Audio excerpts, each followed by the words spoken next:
คือที่หน้าผากระบาดนี่เป็นไข้อ้าวพี่น้องเอ้ยงานเข่าเลยบาดนี่เนาะลมออกผู้ใดก็เริ่มบ่สบายพี่น้องเอ้ยแต่บ่แสนก็ยังมือก่อนนะก็2-3มื้อพื้นดังเริ่มมีอาการพี่น้องเอ้ยกำลังบ่ได้กินยามื้อนี้แหละเมื่อวานนี้ก็ยังกินอยู่ แต่ว่าหากกินยาบ่ได้เลยบาดนี่โดยมีแต่ติดเอาแหละเนาะบ่ได้ไปเวียกที่มันนี่เนาะบ่เพราะว่าเพิ่นยังคายแล่นเวียกในบ้านเพิ่นนั่นแหละแล่นเวียกในบ้านโดยเพราะว่ามันบ่ครบทีมก็เลยบ่ได้ไปอ๋อเวลามีผู้ใดผู้หนึงคายเวียกแหละบ่ได้ไปโดยอ๋อโดยนั่นนะเนาะโดยปลูกอ้อยบ่โดยปลูกอ้อยโอ้ลมออกเลยทั้งสิ้นเลยพี่น้องเนาะผู้แน่ไปทางไหนก็ ลมบึมบึมอยู่เป็นจะได้ทั้งตุ๊กท้องบ่ได้เจ็บอะไรอย่างบ่โอ้ไม่ใหญ่แต่ว่ามุ้งตู่เหมือนกันได้เนาะฮะก็มาสิเพิ่นก็ยังเจ็บเป็นบางเทื่อบางทีแล้วแล้วเป็นลิ้นเนาะโดยมื้อนี้ยังถ้าพ่อเพิ่นว่างอยู่ว่าสิพาเพิ่นไปตรวจเพิ่นอยู่สิพาไปกวดบ่โดยแต่ว่าถ้าพ่อเพิ่นบ่ว่างต้องให้ถ้าพ่อเพิ่นพาไปแล้วเพิ่นผู้ใหญ่เลยสิไปทางไหนสิไปหมอเมืองซะก่อนกล้องเลยบ่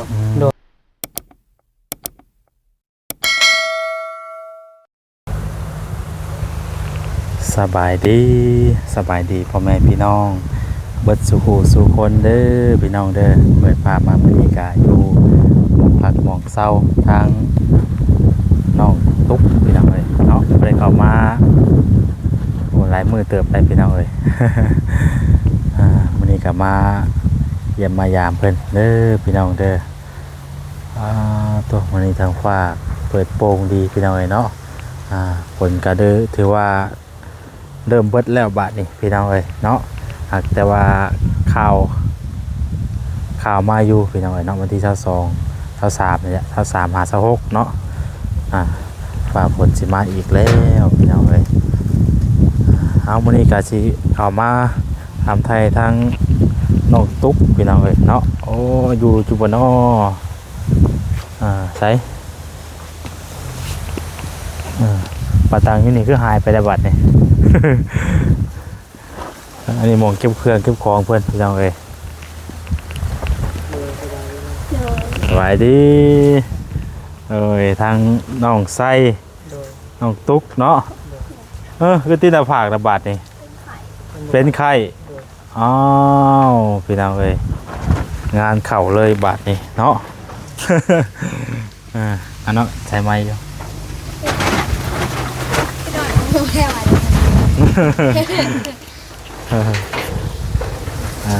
ไหนวะหัวลมออกเนาะโดยหัวลมออกผู้ใดก็เริ่มบ่สบายพี่น้องเลยโดยแต่บ่แสนก็ยังมือก่อนนะก็2-3 มื้อพื้นดังเริ่มมีอาการพี่น้องเลยกำลังบ่ได้กินยามื้อนี้แหละเมื่อวานนี้ก็ยังกินอยู่ แต่ว่าหากกินยาบ่ได้เลยบาดนี่โดยมีแต่ติดเอาแหละเนาะเป็นยังไงมีแต่ติดพวกไม้วันนี้น้ำกินเป็นแพ็คอยู่บาดนี่เนาะโดยให้ซื้อมาให้เจ้าบ่จิตบ่โดยบ่จิตเพิ่นเข้ามาอีกบ่วานนี่เข้ามาบ่ได้ไปเวียกที่มันนี่เนาะบ่เพราะว่าเพิ่นยังคายแล่นเวียกในบ้านเพิ่นนั่นแหละแล่นเวียกในบ้านโดยเพราะว่ามันบ่ครบทีมก็เลยบ่ได้ไปอ๋อเวลามีผู้ใดผู้หนึงคายเวียกแหละบ่ได้ไปโดยอ๋อโดยนั่นนะเนาะโดยปลูกอ้อยบ่โดยปลูกอ้อยโอ้ลมออกเลยทั้งสิ้นเลยพี่น้องเนาะผู้แน่ไปทางไหนก็ลมบึมอยู่ เป็นจังได๋น้องตุ๊กท้องบ่ได้เจ็บเลยหยังบ่โอ้ ไม่ใหญ่ จะมามุงตู่เหมือนกันได้เนาะ ฮะ แม่ก็เกิด อ่า ก็หน้าซีด โต เพิ่นก็ยังเจ็บอยู่เป็นบางเทื่อบางที่แหล้ว อืมแล้วเป็นลิ้นเนาะ โดยมื้อนี้ยังถ่าถ้าพ่อเพิ่นว่างอยู่ว่าสิพาเพิ่นไปตรวจเพิ่นอยู่ อืมสิพาไปกวดบ่ โดยแต่ว่าถ้าพ่อเพิ่นนำบ่ว่าง อ๋อ ต้องให้ถ้าพ่อเพิ่นพาไปแล้วเพิ่นผู้ใหญ่เลย อ๋อสิไปทางใดสิไป สิไปหมอเมืองซะก่อน อืม โดยสิลองไปฝากท้องบางอย่างมึงเลยถ้าเพิ่นว่าท้องแก่ยันผากบ่ได้ก็น่าสิบ่ได้พักถ้าว่าพักได้ก็สิพักเลย อืมเมื่อวานนี่เห็นเมาจิตเพิ่นเข้ามา โดย ซึ่งว่าเพิ่นมาหยังเกาะเพิ่น เพิ่นมามอบเงินให้ไปกับท้องกับหยังเพิ่นนั่นแหล้วให้ไปฝาก ไป ท้อง ฝากท้องบ่ โดย อ๋อแต่ว่ายังบ่ได้ไปเพิ่งทีเนาะ โดยเพราะว่าเพิ่นเฒ่าพ่อกับเฒ่าแม่เพิ่นยังบ่ว่างเพิ่นต้องไปเวียกเพิ่น แล้วบอกเพิ่นนะบ่ โดย เพิ่น บอก ว่า แล้ว เพิ่นว่าสิพาไปบ่ โดยเพราะว่าตอนบ่ายๆเพิ่นน่ะ อ๋อเพิ่นว่าตอนบ่ายสิพาไป โดย พากันขี่รถยังไป รถจักรก็ได้ยืมรถจักรของเพิ่นแล้วไป อ่ายืมรถจักรของเพิ่นขี่ไปเนาะ โดย อืมไปสิไปห้องหมอเมือง โดย ไปถามเบิ่งเนาะ โดย ก็คือว่าได้กันว่าคักแท้ก็คันคือทางพ่อกับแม่เพิ่นไปนำไร่ก็แห่งดีเนาะ โดย เพิ่นก็สิได้ถามนั่นนี่แน่นะ โดย เพิ่นเป็นผู้ใหญ่เพิ่นก็ถามเบิ่งอันใดที่ว่าเพิ่นก็สิแนะนำเฮาเนาะ โดย ไปฝากแต่ว่าเอาไปบอกว่ามันโมเมนต์มันหาเดือนเลยเด้มัน โด มั ย น6 เดือนเลยเนาะ โดย มีแต่ใกล้เลยได้พี่น้อง6 7 8 9 6เนาะ โดย 7 8 9รุ่นนับนิ้วได้เพราะว่ามันก็อิงตามพี่น้องเนาะบางคนก็9 เดือนเต็มก็มี9 เดือนปลายก็มี โดย บางคนก็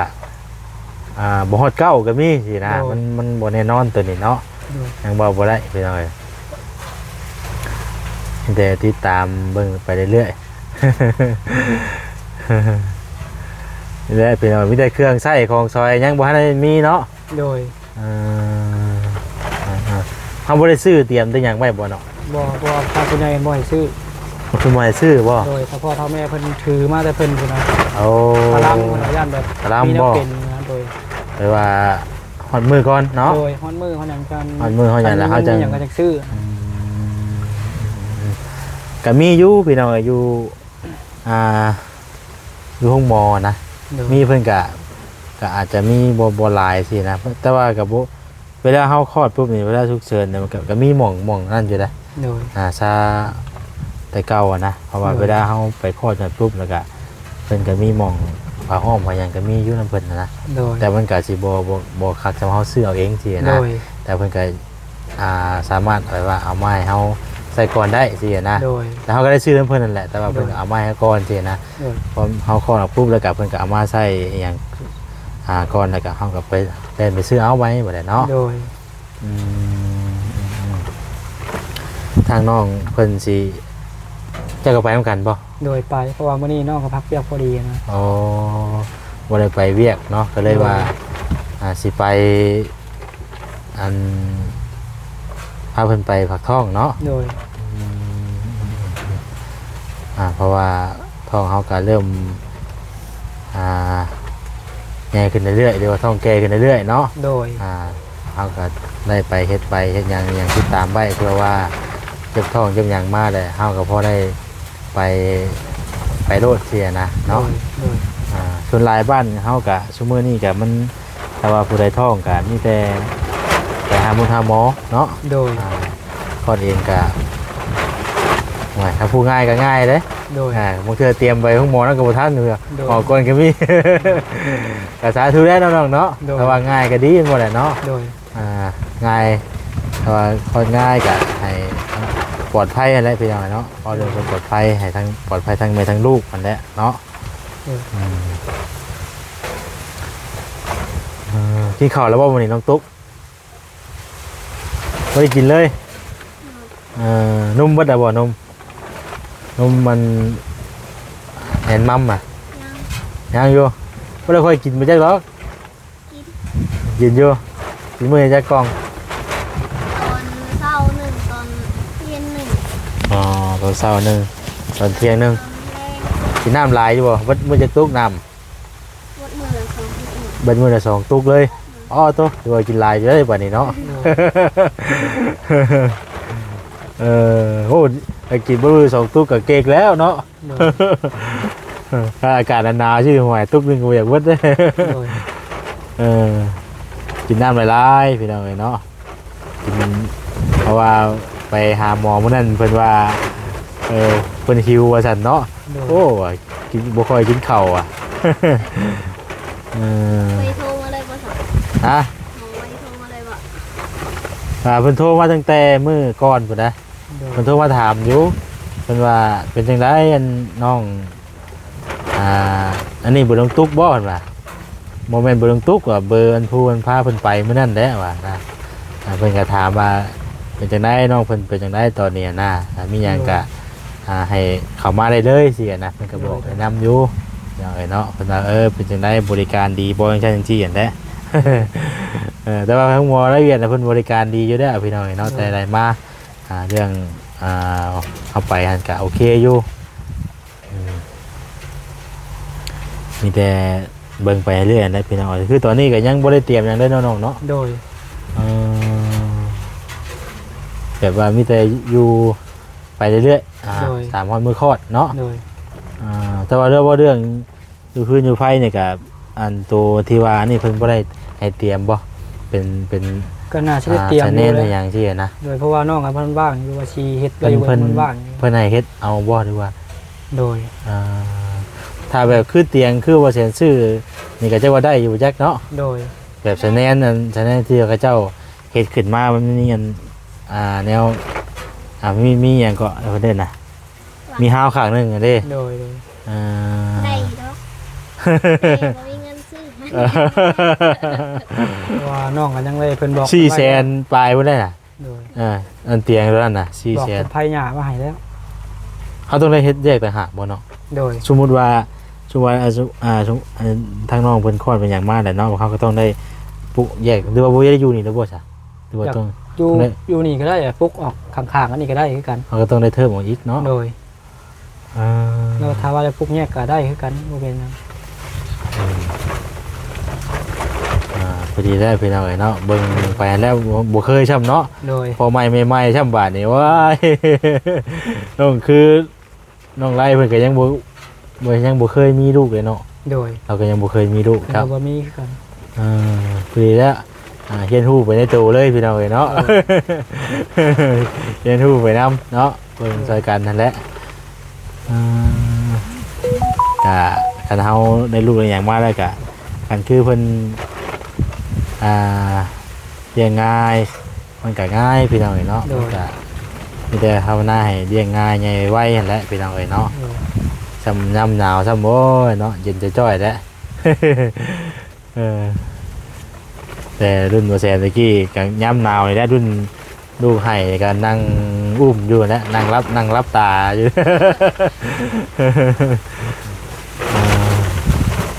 ใช่ใช่เลยเนาะ รางวัลสิพากันปลูกผัก ปลูกผักบ่ โดย ที่ปลูกผักอยู่แถวไหนแถวนี้บ่ เราดินดำนั่นแหละคือว่าปลูกแล้วมันงามพุ่นน่ะ เนี่ยเนาะโอ้พยางตัวนี้นะง่ายมาตัวนี้บ่ บ่อันนี้มีต่างหากแล้วตัวเพิ่นนั่นตัวนั้นเอาไปให้อ้ายเพิ่นก่อน อืม พอเพิ่นอ้ายเพิ่น มานี่น่ะ ปลา ฝ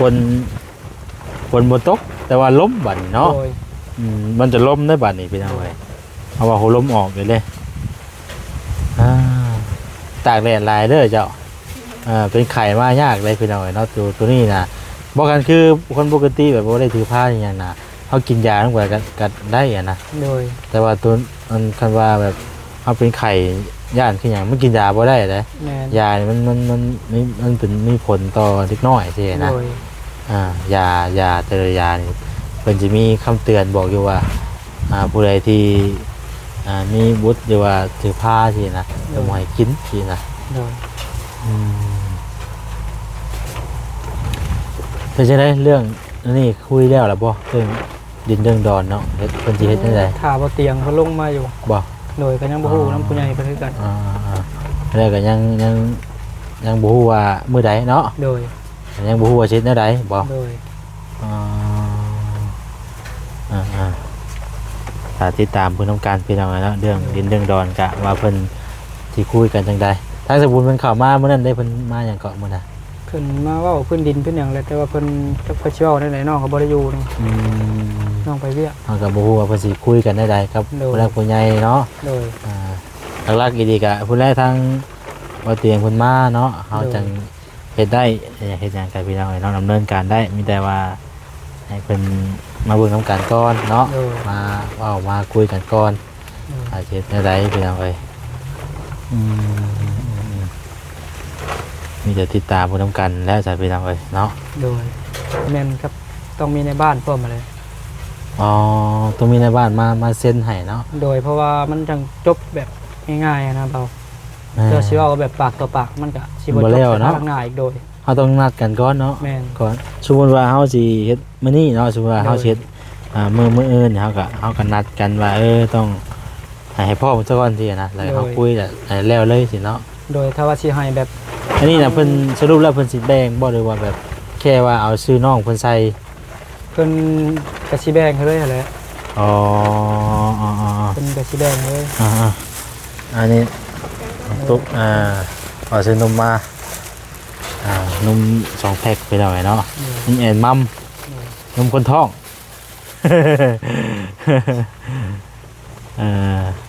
บำรุงไปหน่อยเนาะ โดย ให้เพิ่นยังสิได้ยินเก่งได้บัดนี้เนาะ โดย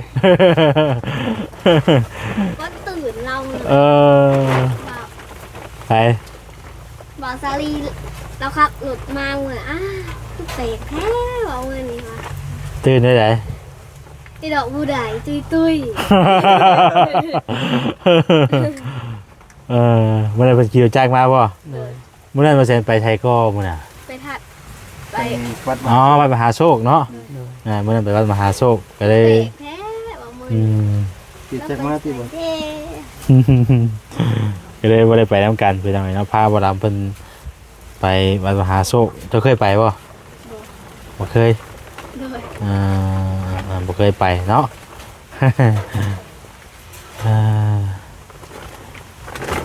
ไปปลูกอ้อยเพิ่นจ้างเฮาได้เนาะ ไร่หนึงก็แสน25,000 ไร125,000 โดย ไรหนึงมันกว้างจำาไดวะ กาดินนั่นนี่แหละดินที่ว่าน้องอยู่แล้วนี่แหละ ก็สิบ่ โดย ทำนี่เลยแม่นบ่ โดย ปลูกนี่เฮาเอารถบ่ โดยเอารถ ขับสะดดไปเลยแม่นบ่ โดย มันก็ไวอยู่เด้ถ้ากันว่าขับสะดดเกาะใช่เลยแม่นบ่ โดยแบกขึ้นเต็มหางแล้วเพิ่นก็ขับรถก็มีผู้หยอดลงตามหลังมา อันนี้ช่วงกันว่าเดือนได้อย่าเพิ่นจังสิตัดอ้อยแทน ปลูกอ้อยอย่างน้อยแล้วเพิ่นก็ตัดแล้วนี่ปลูกแล้วอย่างน้อย ตัดแล้วก็เอาต่อเลยดีว่า โดยประมาณเดือน1เดือน2เพิ่นก็เริ่ม อันนี้คือรอบที่1บ่นี่ดีว่านี่ใดนี่ โดยรอบแรก รอบแรกกันบ่ โดย รอบแรกก็สิได้ปล่อยเอาอีกบ่ดีว่านี่ใดเนาะนี่ โดย แถวนี้ชนลายก็มีแต่ปลูกอ้อยสวนยางพี่น้องเอ้ยเนาะ โดยมันเพิ่นเริ่มบ่อยากปานเนี่ยมันมีแต่โลละ1,000กิเพิ่นเลยบ่อยากปลูก ปีก่อนน่ะมันน่ะโลเท่าไหร่นะ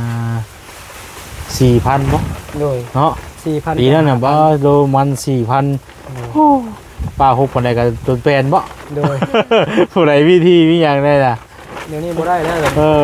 มันลงเนาะ โดยเพราะว่าเป็นที่บริษัทบุกเบิกแล้วเพิ่นบ่ให้ปลูกมันเด้ อ๋อ ที่เป็นของบริษัทบุกเบิกแหละ ส่วนหลายมีแต่ ปลูกอ้อยแล้ว บริษัทเพิ่นมานั่นเนาะ โดย มาเช่าไว้แล้วก็เพิ่น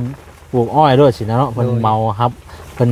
อันนั้นเช่าเอาด้วยนะเนาะ โดย เพิ่นเช่าเอาเลยปลูกเลยสินะบริษัทเพิ่นมาปลูกพี่น้องเอ้ยเพราะว่าอยู่แถวนี้น่ะมันจะมีโรงงานอยู่ในนี่เด้โรงงานอ้อยโรงงานน้ำตาลแต่ได้ติดต่อกับเพื่อนได้แต่บ่ได้เลยเป็นได้ไดเนาะคือบ่ติดต่อบ่ได้ อันนี้แต่เพิ่น จักเพิ่นเป็นไหนเพิ่นเว้าเรื่องดินเรื่องหยังมันก็แล้วเลยเพิ่นก็บ่ได้ชนเลย ติดหนูหักน้อง เป็นหยังจ้ะพี่น้องเอ้ยเนาะมาเมื่อทางอันมีน้องไรเพิ่นก็อยู่เฮือนมื้อนี้เนาะ โดย คือเห็นว่าจิตเพิ่นไปถามไทยเพิ่นกล้าเอากล้องเอาบ่วัดนี่ โดยเพิ่นก็ แล้ว เพิ่นของอยู่เพิ่นก็ แต่ก่อนเพิ่นก็บ่กล้าบ่ โดย ยัน น้องอะไรบอกเพิ่นว่าออกรถบอกเป็นหยังดอก ก็มี FC เพิ่นเขียนมามีมาว่า FC นะผู้ใหญ่และเพิ่นโทรมาบอกกับบ่แซ่น โดย บอกน้องเพิ่นแน่ว่าซั่นเนาะให้เพิ่นออกรถบ่เป็นหยังเราก็คือบ่ได้เฮ็ดผิดอีหยังซี่นะ โดย แล้วก็คือทางนั้นเพิ่นก็คือเรื่องของน้องได้กับน้องแต่เพิ่นก็จบกันไปแล้วเนาะ โดย เพิ่นเทื่อเพิ่นมามีครอบครัวใหม่ก็มันก็เราก็คือบ่ได้มีความผิดอีหยังซี่นะที่ว่าเขาจะต้องลบๆซ่อนๆอยู่ซี่นะ โดย 2 มื้อแล้วเพิ่นออกก่อน ใกล้สิเรื่องแล้วบ่บัดนี้ โดย พี่น้องเอ้ยเนาะเพิ่นก็ยังบ่นั่นปานใดเนาะ โดย บ่เคยเด้เนาะ โดยเพิ่นเป็นคนขี้อายนี่ อ๋อ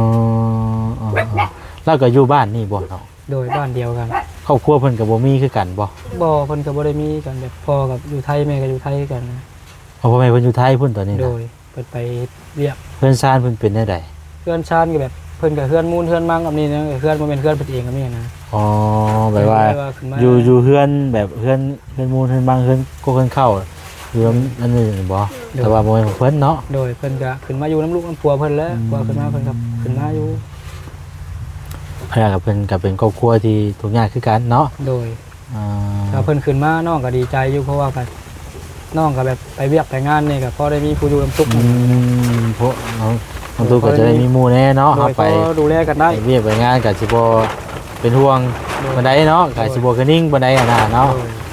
ถ้าว่าอยู่แบบเอาไว้ผู้เดียวเลยก็บ่คักบันไดได้เนาะ โดย จะได้ไปนํกันพุ่นแล้วมีผู้ใดจะได้ลงไปอยู่น้ำยาพุ่นแล้ว โดย แล้วไปเวียกยังซะยาอันน้องตุกซุมื้อเจ้าก็อยู่เฮือนบ่ เพิ่นอยู่เฮือนเพิ่นลูกชายบ่ให้ไป เออ เพราะเพิ่นเจ็บตาเพิ่นนี่ บ่ได้ไปอีกครับบ่ได้เข้าไปเยี่ยมยามแต่โดนแล้วบ่แซ่นก็ได้ โดย บ่ฮู้ว่าเป็นจังไดแล้วก็ได้ ว่าเมื่อวานนี้น้องก็ลงไปเยี่ยมดูได้ยินว่าเพิ่นเจ็บตาเพิ่นน่ะ อ๋อบ่รู้หมอกที่น่ะมันก็จะแพ้ได้ โดย บางคนก็เฮาแบบตาลบอันนั้นแน่สินะมันลมพัดทุกอย่างมันก็นั่นจังได๋เจ้ากินข้าวแล้วบ่มื้อนี้เนาะ โดย ยัง กิน บ่ แล้ว ด้วย น้องกินแล้ว ไปสาพี่น้องเอ้ยมีแต่นั่นแต่วันนี้เขาบ่ได้มีหยังเลยมากับมาซื่อๆนะมาถามไทยน้องเพิ่มเติมนะมีแต่ว่าถ้าว่าเป็นจังไดก็ยังว่าการพี่น้องเอ้ยเนาะคือว่าในเงินทางน้องเพิ่นจะไปหาหมอมื้อนี้เนาะช่วงบ่ายบ่ โดย ไปบ่ค่ะ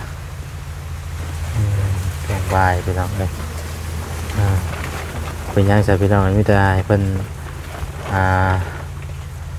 ไปอันนั้นเบิ่งเนาะ โดย ไปถามเบิ่ง โดย แต่ว่าเรื่องข้ามก็อยู่น้ำบ่แสงก็ยังคือเก่านั่นแหละมีหยังก็ยังว่ากันก็เงินตัวนี้เพิ่นบอกไงจ้ะเนาะ เพิ่น ตัวว่าจิต ก็ให้ไปเช็คท้องเช็คหยังนี่แหละ อ๋อเงินที่ว่าจิตเพิ่นมาบอกไว้ว่านี่นะ โดยเพิ่นให้เก็บไว้ยันแบบไปผากท้องไปตรวจไปหยังซื่อจะใช่นั้นจำเป็นเพิ่น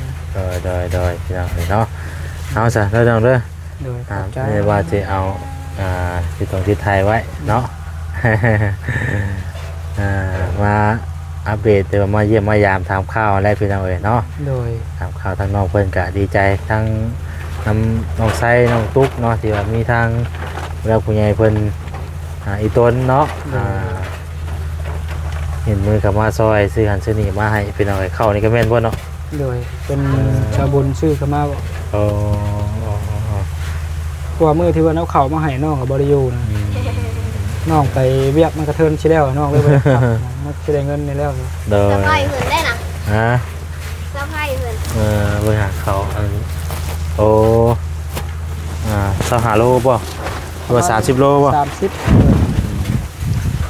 เขาคิดกระทงบ่ใหญ่เนาะแม่ โดย เอาซะเด้อน้องเด้ออยู่ดีมีแฮงเด้อจังไดก็เฮากับบ่มีหยังมื้อนี้ก็มาอัปเดตถามไทยน้องเพิ่นนั่นแหละพี่น้องเนาะถามอาการทางน้องตุ๊กเพิ่นเนาะ โดย มาก็บ่สบายครับ พี่น้องมีแต่ติดอันนั้นแหละเนาะเอาไม้ไปลมออกสิระวังคืออย่างย่านแต่มันบ่จักระวังเนาะมันบัดมันสิเป็นมันก็เป็นตัวได้พี่น้องไข่นี่ก็ได้ พี่น้องเนาะไปตัวบรรยากาศตอนนี้ก็ลมไม่ห้วยพี่น้องเย็นๆเนาะอยู่ที่หมองพักหมองเช้าทางน้องตุ๊กเด้อพี่น้องเด้อเอามีแต่สั้นๆอะไรพี่น้องเนาะทางเสร็จคลิปไว้สักนิดก่อนผิดพลาดใดๆก็ขอโทษขอ